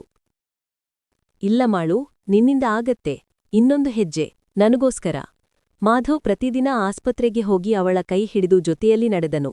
ಅವಳ ಪ್ರತಿ ಸಣ್ಣ ಸುಧಾರಣೆಯಲ್ಲೂ ಅವನು ಉತ್ಸುಕನಾಗುತ್ತಿದ್ದನು. 6 ತಿಂಗಳ ನಂತರ ಒಂದು ಅದ್ಭುತ ನಡೆಯಿತು. ಊರುಗೋಲಿನ ಸಹಾಯವಿಲ್ಲದೆ ಓಲಾಡುವ ವೇಗ ಕಡಿಮೆ ಮಾಡಿ ಅವಳಿಗೆ ನಡೆಯಲು ಸಾಧ್ಯವಾಯಿತು. ಪೂರ್ತಿಯಾಗಿ ವಾಸಿಯಾಗಿರಲಿಲ್ಲ, ಆದರೆ ಆ ಬದಲಾವಣೆ ಅವಳ ಆತ್ಮವಿಶ್ವಾಸವನ್ನು ಆಕಾಶದಷ್ಟು ಎತ್ತರಕ್ಕೆ ಕೊಂಡೊಯ್ತು. ಹೊಸ ನಡಿಗೆಯ ಜೊತೆಗೆ ಅವಳು ಮಾನಸಿಕವಾಗಿಯೂ ಬದಲಾದಳು. ಕನ್ನಡಿಯ ಮುಂದೆ ನಿಂತಾಗ ಅವಳಿಗೆ ಈಗ ತನ್ನನ್ನು ನೋಡಿ ವೆರುಪ್ಪೂ ಅನಿಸಲಿಲ್ಲ. ಅವಳು ನಗಲು ಕಲಿತಳು. ಮಾಧವ್, ಶೋಭನಾ ಮತ್ತು ಪ್ರಿಯಾಳೊಂದಿಗೆ ತಮಾಷೆ ಮಾಡಲು ಪ್ರಾರಂಭಿಸಿದಳು. ಮನೆಯ ಆಡಳಿತವನ್ನು ಅವಳು ನಿಧಾನವಾಗಿ ವಹಿಸಿಕೊಂಡಳು. ಕೆಲಸದವರಿಗೆ ಏನು ಬೇಕೆಂದು ನಿರ್ದೇಶಿಸಲು ಕಲಿತಳು. ನಾನು ಒಂದು ಕೆಲಸ ಮಾಡಬೇಕು, ಅವಳು ಒಂದು ದಿನ ಮಾಧವನ ಬಳಿ ಹೇಳಿದಳು. ಏನು? ನನಗೆ ಹಾಡು ಕಲಿಯಬೇಕು, ಶಾಸ್ತ್ರೀಯವಾಗಿ. ಮಾಧವ್ ಮರುದಿನವೇ ಕರ್ನಾಟಕ ಸಂಗೀತ ಕಲಿಸಲು ಒಬ್ಬ ಟೀಚರನ್ನು ಏರ್ಪಾಡು ಮಾಡಿದನು. ಅವಳ ಜೀವನ ಸಂಗೀತ, ಫಿಸಿಯೋಥೆರಪಿ ಮತ್ತು ಪ್ರೀತಿಯಿಂದ ತುಂಬಿಹೋಯಿತು. ಈ ಸಮಯದಲ್ಲಿ ಸಾವಿತ್ರಿ ಮತ್ತು ಅಶ್ವತಿಯ ಜೀವನ ತಗರುಗಯಾಯಿರುನ್ನು ಕುಸಿಯುತ್ತಿತ್ತು. ಮಾಧವ್ ಎಂಬ ಕೋಟ್ಯಾಧಿಪತಿ ಕೈತಪ್ಪಿ ಹೋದ ಕೋಪ ಮತ್ತು ಅಸೂಯೆ ಅವರನ್ನು ತಿನ್ನುತ್ತಿತ್ತು. ಅಶ್ವತಿಗೆ ಬಂದ ಮತ್ತೊಂದು ಸಂಬಂಧ, ಮಾಧವ್ ಬೇಡವೆಂದ ಹೆಣ್ಣು, ಏನೋ ದೋಷವಿರಬೇಕು ಎಂದು ಪರಣ್ಯು ಮುರಿದುಬಿಟ್ಟು. ಅಶ್ವತಿಯ ಪೂರ್ತಿ ಕೋಪ ಸಾವಿತ್ರಿಯ ಮೇಲಿತ್ತು. ಎಲ್ಲಾ ಅಮ್ಮನಿಂದ. ಅಂದು ಆ ಕುಂಟಿಯನ್ನು ಅಡುಗೆ ಮನೆಯಲ್ಲಿ ಪೂಟಿ ಇಟ್ಟಿರುನ್ನೆಂಗಿಲ್. ಪೂಟಿ ಹಾಕಿದ್ದರೆ ಇದೆಲ್ಲ ಆಗುತ್ತಿರಲಿಲ್ಲ. ನನ್ನ ಜೀವನವೇ ಹೋಯಿತು. ರಾಘವನ ಕುಡಿತ ಹೆಚ್ಚಿತು. ಸಾಲ ಏರಿ ಮನೆ ಜಪ್ತಿಯ ಹಂತಕ್ಕೆ ಬಂತು. ಒಂದು ದಿನ ಹಣಕ್ಕಾಗಿ ಸಾವಿತ್ರಿ ಶೋಭನಾ ನಿವಾಸ್ನ ಗೇಟ್ ಬಳಿ ಬಂದಳು. ಅವಳು ಅಂಗಳದಿಂದ ಕೂಗಿದಳು, ಏ ಮಾಳವಿಕಾ, ನೀನು ಅಲ್ಲಿ ಸುಖಿಸುತ್ತಿದ್ದೀಯಲ್ಲವೇ? ಹೆತ್ತ ತಾಯಿಗೆ ತಿನ್ನಲು ಇಲ್ಲ, ಸ್ವಲ್ಪ ಹಣ ಇತ್ತ ಕೊಡು. ಇದು ನಿನ್ನದು ವೀಡಾಯಿರುನ್ನು, ಮನೆಯಾಗಿತ್ತು, ನಿನಗೂ ಪಾಲುಂಡು, ಪಾಲಿದೆ. ಮಾಳವಿಕಾ ಆ ಶಬ್ದ ಕೇಳಿ ಭಯದಿಂದ ನಡುಗಿದಳು. ಹಳೆಯ ನೆನಪುಗಳು ಅವಳನ್ನು ಬೇಟೆಯಾಡಿದವು. ಅವಳು ಕೋಣೆಯಲ್ಲಿ ಉಳಿಕ್ಕಾನ್ ಅಡಗಿಕೊಳ್ಳಲು ಮುಂದಾದಳು. ಆದರೆ ಶೋಭನಾ ಹೊರಗೆ ಹೋದರು. ಇದು ನಿಮ್ಮ ಹಳೆ ಮನೆಯ ಅಲ್ಲ ಸಾವಿತ್ರಿ, ಮರ್ಯಾದೆಯಿಂದ ಮಾತನಾಡಿದರೆ ಒಳಗೆ ಬಿಡುತ್ತೇನೆ. ನನ್ನ ಮಗಳನ್ನು ಮರಳು ಮಾಡಿ ಕರ್ಕೊಂಡು ಬಂದಿದ್ದೀರಲ್ಲ, ನನಗೆ ಜೀವನಾಂಶಂ ಕೊಡಿ. ಅವಳಿಗೆ ಸಿಗುವ ಸುಖಸೌಕರ್ಯಗಳ ಪಾಲು ನನಗೂ ಬೇಕು. ನೀವು ಮಗಳನ್ನು ಮಾರಿದ ಹಣ ನಮ್ಮ ಕೈಯಲ್ಲಿಲ್ಲ, ಶೋಭನಾ ಶಾಂತವಾಗಿ ಹೇಳಿದರು. ಮಾಧವ್ ಆಫೀಸ್ನಿಂದ ಆಗತಾನೆ ಬಂದಿದ್ದ. ಅವನು ಹೊರಬಂದ. ಅಮ್ಮ, ಪೊಲೀಸರನ್ನು ಕರೆಯಬೇಕೆ? ಬೇಡ ಮಾಧವ್. ಅವನು ಒಂದು ಚೆಕ್ಬುಕ್ ತೆಗೆದು ಒಂದು ಮೊತ್ತವನ್ನು ಬರೆದು ಸಾವಿತ್ರಿಯತ್ತ ಚಾಚಿದನು. ಇದು ನಿಮ್ಮ ಮಗಳನ್ನು ಇಷ್ಟು ಕಾಲ ದ್ರೋಹ ಮಾಡಿದ್ದಕ್ಕಿನ ದಂಡವಲ್ಲ, ನಿಮ್ಮ ಬಡತನಕ್ಕಿರುವ ಭಿಕ್ಷೆ. ಇನ್ನೊಮ್ಮೆ ಈ ಮನೆಯ ಮೆಟ್ಟಿಲು ಹತ್ತಿದರೆ ನಾನು ಕಾನೂನು ಪ್ರಕಾರ ಕ್ರಮ ತೆಗೆದುಕೊಳ್ಳುತ್ತೇನೆ. ನನ್ನ ಹೆಂಡತಿಯನ್ನು ಶಲ್ಯಂ, ತೊಂದರೆ ಮಾಡಬೇಡಿ. ಸಾವಿತ್ರಿ ಹಣದೊಂದಿಗೆ ಹೊರನಡೆದಾಗ ಮಾಳವಿಕಾ ಕಿಟಕಿಯಿಂದ ಅದನ್ನು ನೋಡಿದಳು. ಮೊದಲ ಬಾರಿಗೆ ಅವಳಿಗೆ ಅಮ್ಮನ ಮೇಲೆ ತೋನಿಯದ್ದು ಭಯವಾಗಿರಲಿಲ್ಲ, ಸಹಾನುಭೂತಿಯಾಗಿತ್ತು. ಮಾಧವನ ಸಂಬಂಧಿಕರು ಮತ್ತು ಬಿಸಿನೆಸ್ ಸ್ನೇಹಿತರ ನಡುವೆ ಈ ಹೊಸ ಮದುವೆ ಒಂದು ಚರ್ಚಾ ವಿಷಯವಾಗಿತ್ತು. ಆ ಸುಂದರಿ ಅಶ್ವತಿಯನ್ನು ಬೇಡವೆಂದು ಕಾಲಿಗೆ ವಯ್ಯಾತ್ತ ಒಂದು ಹುಡುಗಿಯನ್ನು ಕಟ್ಟಿಕೊಂಡಿದ್ದಾನಂತೆ. ಏನೋ ಮಾಟ ಮಾಡಿರ್ಬೇಕು. ಶೋಭನಾ ಅವರ ತಂಗಿ ವಸಂತ ಮನೆಗೆ ಬಂದಾಗ ಮಾಳವಿಕಾಳನ್ನು ತಲೆಯಿಂದ ಕಾಲಿನವರೆಗೆ ನೋಡಿದಳು. ಅಕ್ಕ, ಇದೇನು ನಿರ್ಧಾರ? ನಮ್ಮ ಸ್ಟೇಟಸ್ಗೆ ಹೊಂದುವಂತಹದ್ದೇ. ಇವಳಿಗೆ 4 ಜನರ ಮುಂದೆ ಬಂದು ನಿಲ್ಲೋಕೆ ಗೊತ್ತಾ? ಸ್ಟೇಟಸ್ ನೋಡಿಯಲ್ಲ ವಸಂತ, ಮನುಷ್ಯತ್ವಂ ನೋಡಿ ನಾನು ಮಗನನ್ನು ಬೆಳೆಸಿದ್ದು. ಅವಳು ನನ್ನ ಸೊಸೆ, ಮಾಳವಿಕಾ ಮಾಧವ್. ಆ ಗೌರವ ಅವಳಿಗೆ ಸಿಗಬೇಕು, ಶೋಭನಾ ಖಡಾಖಂಡಿತವಾಗಿ ಹೇಳಿದರು. ಮಾಧವ್ ಟೆಕ್ಸ್ಟೈಲ್ಸ್ನ ಹೊಸ ಶೋರೂಮ್ ಉದ್ಘಾಟನೆಯ ಪ್ರಯುಕ್ತ ದೊಡ್ಡ ಪಾರ್ಟಿ ನಡೆಯಿತು. ನಗರದ ಪ್ರಮುಖರೆಲ್ಲರೂ ಬಂದಿದ್ದರು. ಮಾಧವ್ ಮಾಳವಿಕಾಳಿಗೆ ಒಂದು ಕಡು ನೀಲಿ ಬಣ್ಣದ ರೇಷ್ಮೆ ಸೀರೆ ಉಡಿಸಿ ಸುಂದರವಾಗಿ ತನ್ನ ಜೊತೆ ಕರೆದುಕೊಂಡು ಹೋದನು. ಬಹಳಷ್ಟು ಆಭರಣಗಳಿಲ್ಲದೆ, ಆದರೆ ಘನತೆಯಿಂದ ಅವಳು ಇನ್ನೂ ಅಪಕರ್ಷತೆಯೊಡೆ ಅವನ ಕೈಯನ್ನು ಬಿಗಿಯಾಗಿ ಹಿಡಿದಿದ್ದಳು. ವಸಂತ ಮತ್ತು ಇತರ ಕೆಲವು ಸಂಬಂಧಿಕರು ಅವಳನ್ನು ನೋಡಿ ಅಣಕಿಸಿ ನಗುವುದನ್ನು ಅವಳು ಕಂಡಳು. ಈ ಡ್ರೆಸ್ಸೆಲ್ಲ ಹಾಕಿದರೂ ಆ ನಡಿಗೆ ನೋಡಿದ್ರೆ ಕಷ್ಟಂ. ಮಾಧವನಿಗೆ ಏನಾಯಿತೋ ಏನೋ? ಯಾರೋ ಪಿಸುಗುಟ್ಟಿದರು. ಮಾಳವಿಕಾಳ ಕಣ್ಣು ತುಂಬಿತು. ಆ ದೊಡ್ಡ ಹಾಲ್ನಲ್ಲಿ ತಾನು ಒಂಟಿಯಾದಂತೆ ಅವಳಿಗನಿಸಿತು. ಅವಳು ತಿರುಂಬಿ ಹೋಗಲು ತಿರುಗಿದಳು. ಮಾಧವದನ್ನು ಕಂಡನು. ಅವನು ಅವಳ ಕೈತಡೆದನು. ಎಲ್ಲಿಗೆ? ನನಗೆ ಹೋಗ್ಬೇಕು. ನಾನು ನಿಮ್ಗೆ ನಾಚಿಗೆಗೇಡು. ಎಲ್ಲರೂ ನನ್ನನ್ನು ನೋಡಿ ನಗುತ್ತಿದ್ದಾರೆ. ಮಾಧವ್ ಏನೂ ಹೇಳಿಲಿಲ್ಲ. ಅವನು ಮೈಕ್ ಬಳಿಗೆ ನಡೆದನು. ಎಲ್ಲರ ಮಾತು ನಿಂತಿತು. ಸ್ನೇಹಿತರೆ, ಎಲ್ಲರಿಗೂ ಈ ಪಾರ್ಟಿಗೆ ಸ್ವಾಗತ. ಇಂದು ನಿಮ್ಮೆಲ್ಲರಿಗೂ ಒಬ್ಬರನ್ನು ಪರಿಚಯಿಸಲು ನಾನು ಇಷ್ಟಪಡುತ್ತೇನೆ. ಅವನು ಮಾಳವಿಕಾಳ ಕೈ ಹಿಡಿದು ಸ್ಟೇಜ್ ಮೇಲೆ ಹತ್ತಿಸಿದನು. ಅವಳ ಕೈ ನಡುಗುತ್ತಿತ್ತು. ಇದು ನನ್ನ ಹೆಂಡತಿ, ಮಾಳವಿಕಾ ಮಾಧವ್. ನನ್ನ ಜೀವನದ ಅತ್ಯಂತ ದೊಡ್ಡ ಶಕ್ತಿ, ನನ್ನ ಬಿಸ್ನೆಸ್ನ ಹೊಸ ಪ್ರೇರಣೆ, ನನ್ನ ಪ್ರೀತಿ. ಅವನು ಎಲ್ಲರ ಮುಂದೆಯೂ ಅವಳ ಹಣೆಯ ಮೇಲೆ ಪ್ರೀತಿಯಿಂದ ಚುಂಬಿಸಿದನು. ವಸಂತ ಮತ್ತು ಇತರ ಅಪವಾದಂ ಹೇಳಿದವರ ಮುಖ ವಿಳರಿ. ಹಾಲ್ನಲ್ಲಿ ಚಪ್ಪಾಳೆಯ ಸದ್ದು ಮೊಳಗಿತು. ಮಾಳವಿಕಾ ನಂಬಲಾಗದೆ ತನ್ನ ಗಂಡನನ್ನು ನೋಡಿದಳು. ಕಣ್ಣುಗಳು ತುಂಬಿದ್ದು ಅಭಿಮಾನದ ಕಣ್ಣೀರಿನಿಂದ. ಆ ಕ್ಷಣ ಅವಳೊಳಗಿನ ಕೊನೆಯ ಭಯವೂ ಕರಗಿಹೋಯಿತು. ಸಮಾಜ ಏನೂ ಹೇಳಿದರೂ ತನ್ನನ್ನು ಚೇರ್ತು ಪಿಡಿಕ್ಕಾನ್, ತನಗಾಗಿ ನಿಲ್ಲಲು ಒಬ್ಬ ವ್ಯಕ್ತಿ ಇದ್ದಾನೆ ಎಂಬ ಅರಿವು, ಅದಾಗಿತ್ತು ಅವಳ ನಿಜವಾದ ಪರಿವರ್ತನೆ. ಅವಳು ಮಾಧವನನ್ನು ನೋಡಿ ನಕ್ಕಳು. ಆ ನಗುವಿನಲ್ಲಿ ಒಬ್ಬ ಹೊಸ ಮಹಿಳೆ ಜನಿಕುಗೆಯಾಯಿರುನ್ನು. ಆ ಪಾರ್ಟಿಯ ನಂತರ ಹಳೆಯ ಮಾಳವಿಕಾ ಎಂಬ ಹುಡುಗಿ ಸತ್ತು ಹೊಸ ಮಾಳವಿಕಾ ಮಾಧವ್ ಹುಟ್ಟಿದಳು. ಅವಳು ಸಂಗೀತ ಕಲಿಕೆಯನ್ನು ಗಂಭೀರವಾಗಿ ಮುಂದುವರಿಸಿದಳು. ಅದರ ಜೊತೆಗೆ ಅವಳು ಮಾಧವನ ಆಫೀಸಿಗೆ ಹೋಗಲು ಪ್ರಾರಂಭಿಸಿದಳು. ನಾನು ಸುಮ್ಮನೆ ನೋಡ್ತಾ ಕೂತಿದ್ರೆ ಮದಿಯೋ? ನನಗೂ ಏನದೋ ಮಾಗ್ಬೇಕು, ಅವಳು ಕೇಳಿದಳು. ನಿನಗೆ ಆಸಕ್ತಿ ಇದ್ದರೆ ನೋಡಿ ಕಲಿ. ಮಾಧವ್ ನಕ್ಕೆನು. ಅವಳು ಸುಮ್ಮನೆ ನೋಡಿ ಕಲಿಯಲಿಲ್ಲ. ಮಾಧವ್ ಟೆಕ್ಸ್ಟೈಲ್ಸ್ನ ಡಿಸೈನ್ ವಿಭಾಗದಲ್ಲಿ ಅವಳು ಗಮನ ಕೇಂದ್ರೀಕರಿಸಿದಳು. ಫ್ಯಾಕ್ಟರಿಯಲ್ಲಿ ನೈಯುನ್ನ ಸೀರೆಗಳ ಬಣ್ಣಗಳ ಬಗ್ಗೆ, ಡಿಸೈನ್ಗಳ ಬಗ್ಗೆ ಅವಳಿಗೆ ಸ್ಪಷ್ಟವಾದ ಅಭಿಪ್ರಾಯಗಳಿದ್ದವು. ನಾವು ಯಾವಾಗಲೂ ಒಂದೇ ತರಹದ ಕೆಂಪು ಮತ್ತು ಹಸಿರು ಡಿಸೈನ್ಗಳಲ್ಲೂ ಮಾಡುತ್ತೇವೆ. ಹೊಸ ತಲೆಮುರಾಗ ಬೇಕಾಗಿರುವುದು ಸಿಂಪಲ್ ಆದ ಪೇಸ್ಟಲ್ ಬಣ್ಣಗಳು, ಆದರೆ ಆಕರ್ಷಕವಾದ ಡಿಸೈನ್ಗಳು, ಅವಳು ಒಂದು ಡಿಸೈನ್ ಮೀಟಿಂಗ್ನಲ್ಲಿ ಹೇಳಿದಳು. ಮ್ಯಾನೇಜರ್ಗಳು ಅವಳನ್ನು ಪುಚ್ಚತ್ತೋಡೆ ಅಂದ್ರೆ ತಿರಸ್ಕಾರದಿಂದ ನೋಡಿದರು. ಆದರೆ ಮಾಧವ್ ಅವಳಿಗೆ ಅವಕಾಶ ನೀಡಿದ. ನಿನಗೆ ಇಷ್ಟ ಬಂದ ಹಾಗೆ ಮಾಡು. ಮಾಳವಿಕಾ ಆಲೋಚನೆಗಳು ಅದ್ಭುತಗಳನ್ನೇ ಸೃಷ್ಟಿಸಿದವು. ಅವಳು ಸಾಂಪ್ರದಾಯಿಕ ಕಾಂಚೀಪುರಂ ಡಿಸೈನ್ಗಳನ್ನು ಆಧುನಿಕ ಪೇಸ್ಟೆಲ್ ಬಣ್ಣಗಳೊಂದಿಗೆ ಸಂಯೋಜಿಸಿದಳು. ಅವಳು ಡಿಸೈನ್ ಮಾಡಿದ ಮಾಳವಿಕಾ ಕಲೆಕ್ಷನ್ ಸೀರೆಗಳು ಮಾರುಕಟ್ಟೆಯಲ್ಲಿ ತರಂಗಮಾಯಿ ಅಂದರೆ ಅಲೆಯೆಬ್ಬಿಸಿದವು. ಯುವತಿಯರ ನಡುವೆ ಅದು ಸ್ಟೇಟಸ್ ಸಿಂಬಲ್ ಆಯಿತು. ಬಿಸ್ನೆಸ್ನಲ್ಲಿ ಅದುವರೆ ಅಂದರೆ ಅಲ್ಲಿಯವರೆಗೆ ಇರದ ಒಂದು ಕುದಿಚ್ಚುಚಾಟಂ ಉಂಟಾಯಿತು. ಮಾಧವ್ ಅದ್ಭುತ ಪೆಟ್ಟು ಅಂದರೆ ಆಶ್ಚರ್ಯಪಟ್ಟನು. ಮಾಳು, ನೀನು ನನ್ನ ನೆರಳಲ್ಲ, ನೀನು ನನ್ನ ಬೆಳಕು. ನಿನ್ನ ಸಾಮರ್ಥ್ಯವನ್ನು ನಾನು ಗುರುತಿಸಲು ತಡಮಾಡಿದೆ. ಅವಳು ಗಂಡನ ನೆರಳಿನಲ್ಲಿ ಒದುಗಾದೆ ಅಂದ್ರೆ ಒದಗಿಸಿಕೊಳ್ಳದೆ ಸ್ವಂತವಾದ ಒಂದು ವ್ಯಕ್ತಿತ್ವ ರೂಪಿಸಿಕೊಂಡಳು. ಕಂಪನಿಯ ಕ್ರಿಯೇಟಿವ್ ಹೆಡ್ ಆಗಿ ಅವಳು ಬದಲಾದಳು. ಶೋಭನಾ ಇದೆಲ್ಲವನ್ನೂ ಅಭಿಮಾನದಿಂದ ನೋಡುತ್ತಿದ್ದರು. ಮಾಧವ, ನಿನ್ನ ಅಪ್ಪನ ಸಾಮ್ರಾಜ್ಯವನ್ನು ನೋಡಿಕೊಳ್ಳಲು ನನಗೊಬ್ಬ ಮಗನಿದ್ದ, ಈಗ ನನಗೊಬ್ಬ ಮಗಳೂ ಇದ್ದಾಳೆ. ಇವಳೇ ಈ ಮನೆಯ ಮತ್ತು ಬಿಸ್ನೆಸ್ನ ಭವಿಷ್ಯ. ಮಾಳವಿಕಾ ಬದಲಾವಣೆ ಕೇವಲ ಶಾರೀರಿಕವಾಗಿರಲಿಲ್ಲ. ಅವಳು ಇಂಗ್ಲಿಷ್ ಮಾತನಾಡಲು ಕಲಿತಳು, ಬಿಸ್ನೆಸ್ ಮ್ಯಾನೇಜ್ಮೆಂಟ್ ಕೋರ್ಸ್ಗಳನ್ನು ಮಾಡಿದಳು. ಅವಳ ನಡಿಗೆಯಲ್ಲಿದ್ದ ಸಣ್ಣ ಓಲಾಟ ಅಷ್ಟೊತ್ತಿಗಾಗಲೇ ಅವಳ ಆತ್ಮವಿಶ್ವಾಸದ ಮುಂದೆ ಅದೃಶ್ಯವಾಗಿತ್ತು. ಅವಳು ಉದ್ಯೋಗಿಗಳಿಗೆ ಪ್ರಿಯವಾದವಳಾದಳು. ಮಾಳವಿಕಾ ಮೇಡಂ ಎಂದು ಅವರು ಅವಳನ್ನು ಗೌರವದಿಂದ ಕರೆದರು. ಮಾಳವಿಕಾ ಎತ್ತರಕ್ಕೆ ಬೆಳೆಯುತ್ತಿದ್ದಂತೆ ಸಾವಿತ್ರಿಯ ಸಂಸಾರ ತಕರ್ನಡಿಯುಗೆಯಾಯಿರುನ್ನು ಪತನವಾಗುತ್ತಿತ್ತು. ಅಪ್ಪ ರಾಘವ ಕುಡಿತ ಹೆಚ್ಚಾಗಿ ಚಿಕಿತ್ಸೆಗೆ ಹಣವಿಲ್ಲದೆ ಹಾಸಿಗೆ ಹಿಡಿದು ಸತ್ತುಹೋದ. ಸಾಲಗಾರರು ಮನೆಯನ್ನು ಜಪ್ತಿ ಮಾಡಿದರು. ಸಾವಿತ್ರಿ ಮತ್ತು ಅಶ್ವತಿ ನಗರದ ಒಂದು ಕೊಳಚೆ ಪ್ರದೇಶದಂತಹ ಚೇರಿ ಬಾಡಿಗೆ ಮನೆಗೆ ಮಾರಾರು, ಬದಲಾದರು. ಸೌಂದರ್ಯವೊಂದೇ ಆಸ್ತಿಯಾಗಿದ್ದ ಅಶ್ವತಿಗೆ ಬಡತನದಲ್ಲಿ ಜೀವಿಕಾಂತ್ ತಿಳಿದಿರಲಿಲ್ಲ. ಅವಳ ಸೌಂದರ್ಯ ಮಾಸಿತು, ಅಹಂಕಾರ ಕೋಪವಾಗಿ ಬದಲಾಯಿತು. ಒಂದು ದಿನ ಬೇರೆ ದಾರಿಯಿಲ್ಲದೆ, ನಿವರ್ತಿ ಇಲ್ಲದೆ ಅಶ್ವತಿ ಶೋಭನಾ ನಿವಾಸ್ಗೆ ಬಂದಳು. ಆದರೆ ಈ ಬಾರಿ ಬಂದದ್ದು ಗೇಟ್ನ ಹೊರಗೆ ನಿಲ್ಲಲು, ಒಳಗೆ ಬರಲು ಧೈರ್ಯವಿರಲಿಲ್ಲ. ಆಫೀಸ್ನಿಂದ ಬರುತ್ತಿದ್ದ ಮಾಳವಿಕಾ ಕಾರಿನ ಮುಂದೆ ಅವಳು ಅಳುತ್ತಾ ಬಿದ್ದಳು. ಮಾಳವಿಕಾ ಕಾರಿನಿಂದ ಇಳಿದಳು. ಅವಳು ಹಳೆಯ ಕೊಳುಕುಬಟ್ಟೆಯ ಹೆದರಿ ನಡುಗುತ್ತಿದ್ದ ಅಕ್ಕ ಆಗಿರಲಿಲ್ಲ. ದುಬಾರಿ ಕಾಟನ್ ಸೀರೆ ಉಟ್ಟ ಆತ್ಮವಿಶ್ವಾಸದಿಂದ ನಿಂತಿದ್ದ ಮಾಳವಿಕಾ ಮಾಧವ್. ಅಕ್ಕ ಅಂದರ ಚೇಚಿ, ನಮ್ಮನ್ನು ರಕ್ಷಿಸು, ಅಮ್ಮ ಹಸಿವಿನಿಂದ ಇದ್ದಾಳೆ, ನಾನು ಕಾಲು ಪಿಡಿಕಾಂ ಅಂದ್ರೆ ಹಿಡಿಯುತ್ತೇನೆ. ಅಶ್ವತಿ ಅವಳ ಕಾಲಿಗೆ ಬೀಳಲು ಹೋದಳು. ಮಾಳವಿಕಾ ಅವಳನ್ನು ಹಿಡಿದು ನಿಲ್ಲಿಸಿದಳು. ಮೇಲೇಳು ಅಶ್ವತಿ. ಅವಳ ಧ್ವನಿಯಲ್ಲಿದ್ದ ಗಾಂಭೀರ್ಯ ಅಶ್ವತಿಯನ್ನು ಬೆಚ್ಚು ಬೀಳಿಸಿತು. ಯಾಕೆ ಇಲ್ಲಿಗೆ ಬಂದೆ?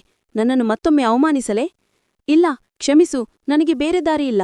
ಅಪ್ಪ ಸತ್ತು ಹೋದರು, ನಾವು ಬೀದಿಗೆ ಬಿದ್ದಿದ್ದೇವೆ. ಅಶ್ವತಿ ಪೊಟ್ಟಿಕರಣ್ಯು ಅಂದರೆ ಗಳಗಳನೆ ಅತ್ತಳು. ಮಾಳವಿಕಾ ಒಂದು ಕ್ಷಣ ನಿಶ್ಶಬ್ದಲಾದಳು. ಅವಳು ತನ್ನ ಭೂತಕಾಲವನ್ನು ನೆನೆದಳು. ಅಡುಗೆ ಮನೆಯ ಆ ಕತ್ತಲು, ಸೌದೆ ಮನೆ, ಸಾವಿತ್ರಿಯ ಹೊಡೆತ, ಅಶ್ವತಿಯ ತಿರಸ್ಕಾರ. ಸಂಜೆ ನಾನು ಬರುತ್ತೇನೆ, ವಿಳಾಸ ಕೊಡು. ಅವಳು ಹಣ ನೀಡದೆ ಕಾರು ಹತ್ತಿ ಹೊರಟು ಹೋದಳು. ಅಂದು ಸಂಜೆ ಮಾಳವಿಕಾ ಸಾವಿತ್ರಿ, ಅಶ್ವತಿ ಮತ್ತು ಅವಳನ್ನು ನೋಡಲು ಆ ಬಾಡಿಗೆ ಮನೆಗೆ ಹೋದಳು. ದಯನೀಯವಾದ ದೃಶ್ಯವಾಗಿತ್ತು ಅದು. ಕೊಳುಕು ಮತ್ತು ದುರ್ವಾಸನೆ ತುಂಬಿದ ಕೋಣೆ. ಸಾವಿತ್ರಿ ಮಗಳನ್ನು ಕಂಡ ತಕ್ಷಣ ಅಳಲು ಪ್ರಾರಂಭಿಸಿದಳು. ಮಗಳೇ, ಅಮ್ಮನನ್ನು ಕ್ಷಮಿಸು, ನನ್ನದು ತಪ್ಪಾಯಿತು. ಅವಳು ಅವರ ಮುಂದೆ ಕುಳಿತಳು. ನಾನು ಕ್ಷಮಿಸಿದ್ದೇನೆ ಅಮ್ಮ. ನನ್ನ ಮೇಲೆ ಮಾಡಿದ ಕ್ರೌರ್ಯಗಳಿಗೆಲ್ಲ ಆ ಕ್ರೌರ್ಯಗಳೇ ನನ್ನನ್ನು ಇಂದಿನ ನಾನಾಗಲು ಕಾರಣವಾದವು. ನೀವು ನನ್ನನ್ನು ತಳ್ಳಿದ್ದು ಒಂದು ನರಕಕ್ಕಲ್ಲ, ನನ್ನ ಸ್ವರ್ಗಕ್ಕೆ. ಅವಳು ಒಂದು ಬೀಗದ ಕೈಯನ್ನು ಅವರತ್ತ ಚಾಚಿದಳು. ಇದೊಂದು ಸಣ್ಣ ಮನೆಯ ಬೀಗದ ಕೈ, ಟೌನ್ನಿಂದ ಸ್ವಲ್ಪ ದೂರ. ನೀವು ಅಲ್ಲಿರಬಹುದು. ಅಶ್ವತಿಗೆ ನನ್ನ ಫ್ಯಾಕ್ಟರಿಯಲ್ಲಿ ಒಂದು ಕೆಲಸ ಕೊಡುತ್ತೇನೆ, ಪ್ಯಾಕಿಂಗ್ ವಿಭಾಗದಲ್ಲಿ, ಸೂಪರ್ವೈಸರ್ ಕೆಳಗೆ. ಅಶ್ವತಿ ಬೆಚ್ಚಿಬಿದ್ದಳು. ನಾನಾ? ಫ್ಯಾಕ್ಟ್ರಿಯಲ್ಲ? ಹೌದು, ಸುಮ್ಮನೆ ಕೂತು ತಿನ್ನಲು ಇಲ್ಲಿ ಯಾರೂ ಹಣ ಕೊಡುವುದಿಲ್ಲ, ದುಡಿಯಬೇಕು. ಇನ್ನು ಮುಂದೆ ಅಮ್ಮನನ್ನು ನೋಡಿಕೊಳ್ಳಬೇಕಾದ್ದು ನಿನ್ನ ಜವಾಬ್ದಾರಿ. ಅವಳು ಮುಂದುವರಿಸಿದಳು. ನಾನು ನಿಮ್ಗೆ ಸಹಾಯ ಮಾಡುತ್ತೇನೆ, ಆದರೆ ನನ್ನ ಕುಟುಂಬದಿಂದ ನೀವು ದೂರವಿರಬೇಕು. ನಿಮ್ಮ ನೆರಳು ಇನ್ನು ನನ್ನ ಗಂಡನ ಮೇಲಾಗಲಿ ಅತ್ತೆಯ ಮೇಲಾಗಲಿ ಬೀಳಬಾರದು. ಇದು ಸಹಾಯ, ಅಕ್ಕಲ್ಲ. ಮಾಳವಿಕಾ ಅಲ್ಲಿಂದ ತಿರುಗಿ ನಡೆದಾಗ ಸಾವಿತ್ರಿ ಮತ್ತು ಅಶ್ವತಿ ನೋಡಿದ್ದು ಒಬ್ಬ ಬಲಿಪಶುವನ್ನಲ್ಲ, ಮರಿಚ್, ಬದಲಿಗೆ ಸ್ವಂತ ಹಣೆಬರಹವನ್ನು ತಾನೇ ಬರೆದ ಒಬ್ಬ ಶಕ್ತಿಶಾಲಿ ಮಹಿಳೆಯನ್ನು. ವರ್ಷಗಳು ಕಳೆದವು. ಶೋಭನಾ ನಿವಾಸ್ನ ಹೂವಿನ ತೋಟದ ಉಯ್ಯಾಲೆಯಲ್ಲಿ ಊഞ്ഞാലിൽ ತನ್ನ 5 ವರ್ಷದ ಮಗ ಆರವ್ನನ್ನು ಮಡಿಲಲ್ಲಿ ಕುಳ್ಳಿರಿಸಿ ಮಾಳವಿಕಾ ತೂಗುತ್ತಿದ್ದಳು. ಮಾಧವ್ ಹತ್ತಿರ ನಿಂತು ನಗುತ್ತಾ ಅದನ್ನು ನೋಡುತ್ತಿದ್ದನು. ಅವಳ ಸಂಗೀತ ಪ್ರಸಿದ್ಧವಾಗಿತ್ತು. ಮಾಧವ್ ಟೆಕ್ಸ್ಟೈಲ್ಸ್ ಭಾರತದ ಅತಿದೊಡ್ಡ ಬ್ರ್ಯಾಂಡ್ಗಳಲ್ಲಿ ಒಂದಾಗಿತ್ತು. ಶೋಭನಾ ಮೊಮ್ಮಗನೊಂದಿಗೆ ಸಂತೋಷವಾಗಿ ವಿಶ್ರಾಂತಿ ಜೀವನ ನಡೆಸುತ್ತಿದ್ದರು. ಅಶ್ವತಿ ಫ್ಯಾಕ್ಟರಿಯಲ್ಲಿ ಕೆಲಸ ಮಾಡಿ ಸೂಪರ್ವೈಸರ್ ಆಗಿ ಬಡ್ತಿ ಪಡೆದು ಅಮ್ಮನನ್ನು ನೋಡಿಕೊಂಡು ಬದುಕಿದಳು. ಅವರು ಮತ್ತೆಂದೂ ಮಾಳವಿಕಾಳಿಗೆ ತೊಂದರೆ ಕೊಡಲಿಲ್ಲ. ಅಮ್ಮ, ಹಾಡು ಹಾಡು, ಆರವ್ ಹೇಳಿದ. ಮಾಳವಿಕಾ ಕಣ್ಣು ಮುಚ್ಚಿದಳು. ಅವಳು ನೆನೆದಳು. ಆ ಇರುಂಡ ಅಡುಗೆಮನೆಯ ತಣ್ಣನೆಯ ನೆಲದ ಮೇಲೆ ದೇವರೇ ನನ್ನನ್ನು ರಕ್ಷಿಸು ಎಂದು ಅಳುತ್ತಾ ಪ್ರಾರ್ಥಿಸುತ್ತಿದ್ದ ಆ ಹಳೆಯ ಹುಡುಗಿಯನ್ನು. ತನ್ನನ್ನು ರಕ್ಷಿಸಲು ಒಬ್ಬ ದೇವದೂತ ಬರುವೆನೆಂದಲ್ಲ, ತಾನೇ ಒಬ್ಬ ದೇವತೆಯಾಗಿ ಬದಲಾಗಬೇಕಿತ್ತು ಎಂಬುದೇ ಆ ಪ್ರಾರ್ಥನೆಯ ಉತ್ತರವಾಗಿತ್ತು. ಅವಳು ಹಾಡಲು ಪ್ರಾರಂಭಿಸಿದಳು. ಅದು ಭಯದಿಂದ ಕೂಡಿದ ಅಪೇಕ್ಷಾ, ಅಂದರೆ ಮನವಿ, ಆಗಿರಲಿಲ್ಲ. ಅಡಿಚಮರ್ತಪಟ್ಟವರುಡೆ, ತುಳಿತಕ್ಕೊಳಗಾದಮರ ನಿಲವಿಳಿ, ಅಂದರೆ ಆರ್ತನಾದ, ಆಗಿರಲಿಲ್ಲ.